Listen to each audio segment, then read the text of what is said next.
So what I want to do when I'm setting up my calculator to do standard deviation or mean, does anyone have this calculator first?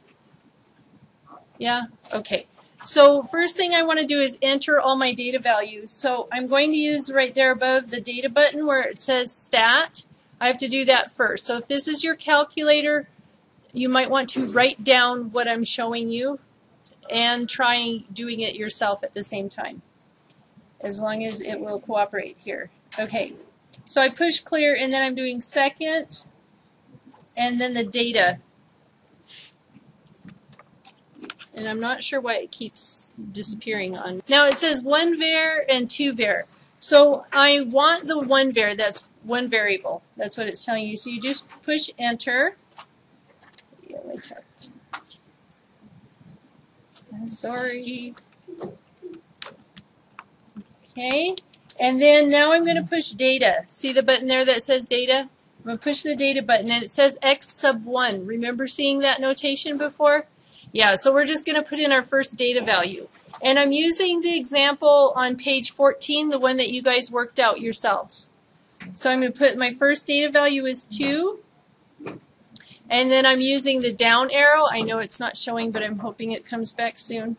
I'm using the down arrow, and it says frequency, that's FRQ, frequency equals 1. So if I knew I had 17 2s in my data set, I could put 17 here.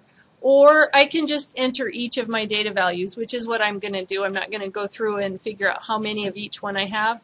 So I know I just have one of that, so I'll do down arrow to go to the next data value. Now it says x sub 2, so I'm going to put in, it was a 5. So I'll put in the 5. Down arrow, frequency 1, I'm skipping over that. And then x sub 3, that's going to be negative 1. On this calculator, you push the negative first and then the 1. Down arrow twice. Now I'm on x sub 4. Type in 10. Down arrow twice.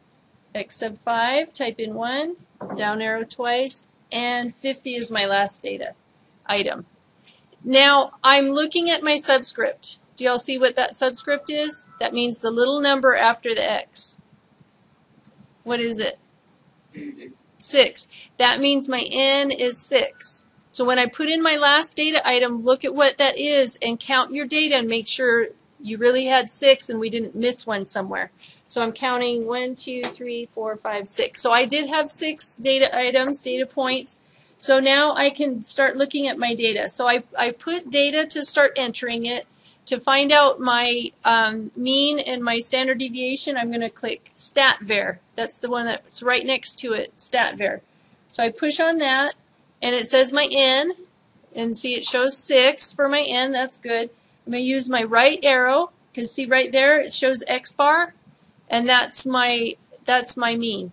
So I'm going to do right arrow. There's my X bar, my mean, 11.16 repeating. And then I'll do my right arrow one more time, SX. That's your S, your standard deviation. So as long as you type them in correctly, it's going to just tell you all your answers right there. Okay. And that's all there is to it. This one on the right is for population, and we aren't using it in this class, but you might in your stats class. Okay, questions on that one? One more thing I want to show you for this calculator, and then I'll show you another calculator. If you are finished with this data set and you want to use another data set, you have to exit the stats function so it'll clear out all the data. That's the best way to do it. So you do second and exit stat. Do you see that right above the stat var button? So I do second, stat var. It says, do you want to exit, yes or no? I'm just going to push enter because I want to exit. Now when I come back into stat, it asks me again, what do you want? 1 or 2 variables. Okay. And then if I go data, it's going to start with nothing. It clears it out for me. Okay. Questions on that one? The first step is second step. Yeah, okay, starting from scratch. One more time. Okay, starting from scratch, I'm going to first do second data, and that gives me the 1 var or 2 variables. I'll show the rest in a minute. Yeah, this is this calculator only. I'm going to show at least 2 more. Okay, so one variable, then you push enter, and then you push data next, and that'll get you to where you can start entering your data.